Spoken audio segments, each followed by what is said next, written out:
بسم اللہ الرحمن الرحیم والصلاۃ والسلام علیکہ یا سیدی یا رسول اللہ وعلی آلک واصحابک یا سیدی یا حبیب اللہ۔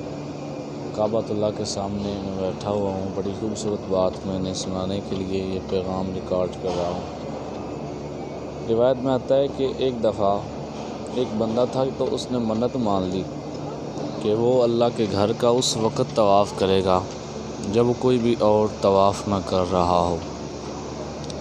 اب وہ یہ ارادہ لے کر جب بھی کبھی کعبۃ اللہ کے پاس آتا، کوئی نہ کوئی طواف کر رہا ہوتا، وہ کبھی تہجد کے ٹائم آتا تو کبھی کسی اور ٹائم آتا، جب بھی آتا لوگ طواف کر رہے ہوتے، اسے موقع ہی نہ ملتا کہ وہ اکیلا طواف کرے۔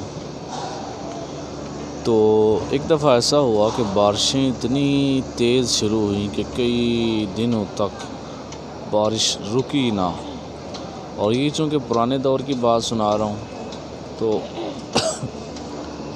رستے اس دور کے اندر اس طرح کے پکے نہیں تھے ہوتے، کچے رستے ہوتے تھے۔ تو ہوا کیا کہ جب اتنے دن مسلسل بارشیں ہوئیں تو راستے کیچڑ سے بھر گئے، رستے بند ہو گئے۔ آدھی رات کے وقت جناب یہ اٹھا یہ بندہ، اب میں جاتا ہوں، رستے بند ہیں، گلیوں میں بندہ ڈوب ڈوب کے چلتا ہے تو کوئی نہیں ہوگا جو اللہ کے گھر کا طواف کر رہا ہوگا۔ اس نیت کے ساتھ وہ بندہ اپنے گھر سے نکلا اور چلتا چلتا یہاں کعبۃ اللہ کے پاس آیا کہ میں آ کے طواف کرتا ہوں۔